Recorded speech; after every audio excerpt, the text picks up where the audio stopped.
All right, what's going on, guys? Welcome back to the channel. First off, just want to apologize if it's super loud. I've got my fan on in here. It's pretty hot now. It's like 85 outside, and my garage is not insulated or anything. First off, excuse the mess. The garage is a disaster right now. Just been super busy with work and everything, and then working on mowers and stuff in the meantime. Trying to think what the last mower video I did was. I think it was probably that X390, I'm assuming. I'm pretty sure that's what it was, but I mean, I've probably bought like 5 more since then. I haven't made videos on most of them. I apologize. I haven't really had the time to edit videos and everything, but I'm gonna do a video on this one since I haven't done a zero-turn video before. So this is a 2019 John Deere Z720e. This is basically, it's kind of right in between a homeowner's mower and then the professional grade, commercial grade mowers. This is kind of like the prosumer category instead of just the normal, consumer category mower. It's right in the middle, kind of bridges the gap. You have the option, when you go to this model, you get the welded on step for the deck with the welded on sides for protection if you hit stuff. So it's a very nice mower overall, but it's still not going to be anywhere near the Z900 series mowers in my personal opinion. I mow lawns on the side too, aside from my full-time job and doing my side business flipping mowers.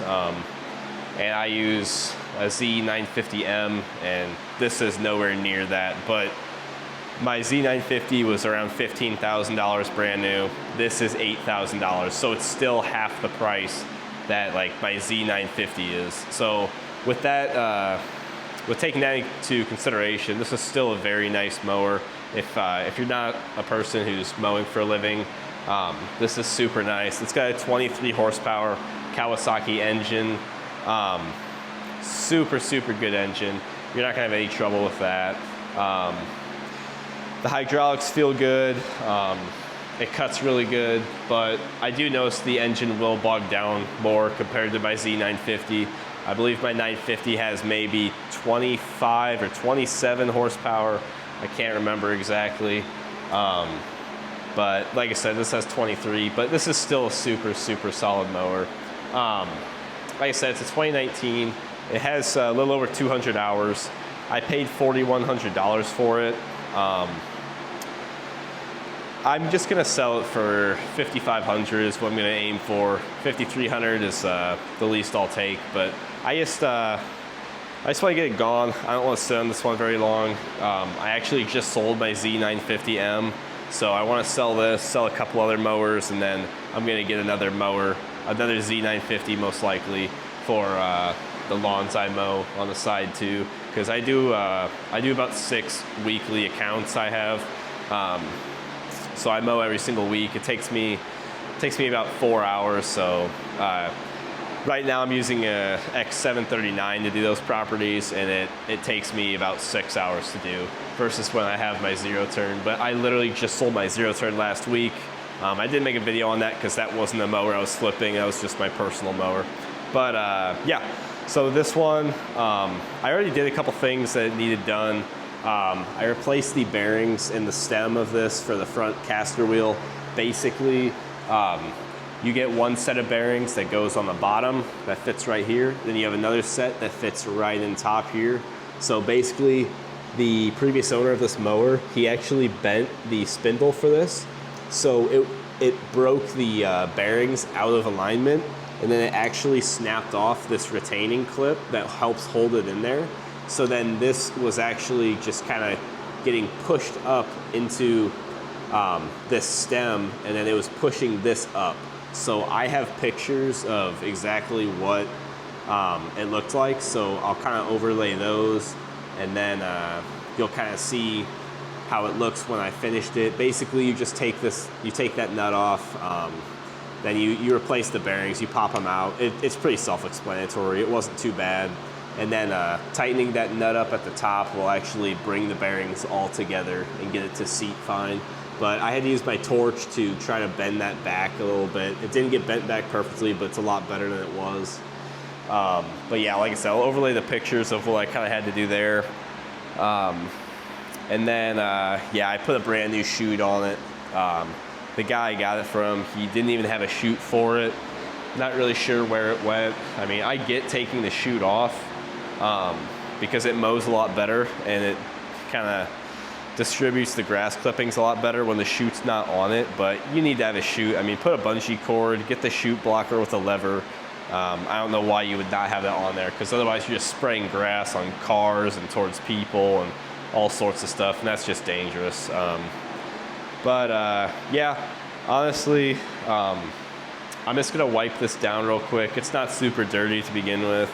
I hit it with the hose earlier, but yeah, let's just wipe down some spots with some Simple Green, and then all we're gonna do is just get this deck, get some touch-up paint on there, get that looking better, and then we'll get it posted. But yeah, let's get right to it.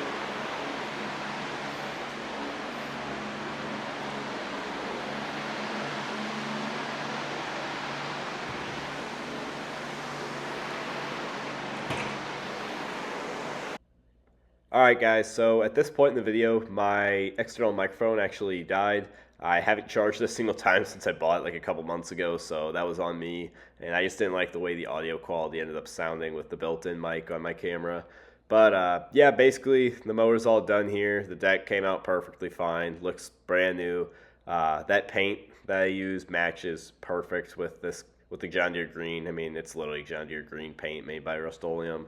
But it really is surprising just how well it blends in together. But yeah, I mean, I cleaned it all up. One thing I didn't show on the video was I had to adjust the neutral alignment on the hydraulic pump for the left hydro handle. It was out of alignment, so basically it was just pulling left. It had more power going to that pump than the right-hand side, so I realigned that. That was kind of a pain because there's like no videos on how to do that on these. But yeah, otherwise, like I said, I just painted the deck, I cleaned it all up, I added a new chute, and then I fixed the caster bearings on the right side of the mower while you're sitting on it. But yeah guys, that's gonna be it for the video. Thank you guys for watching. I'll try to make more of these. I always say that, I know, but it's just hard with work, and then I'm also in college full-time. I went back to school after not being in school for a few years, so that was kind of a change of pace. But yeah, just balancing everything is kind of a pain at times, but for the few of you guys who enjoy watching these videos, I really appreciate it. But I've got a ton of other mowers right now I need to film some videos on for you guys. But yeah, this is going to be it for the video. Thank you guys for watching, and we'll see you guys in the next one.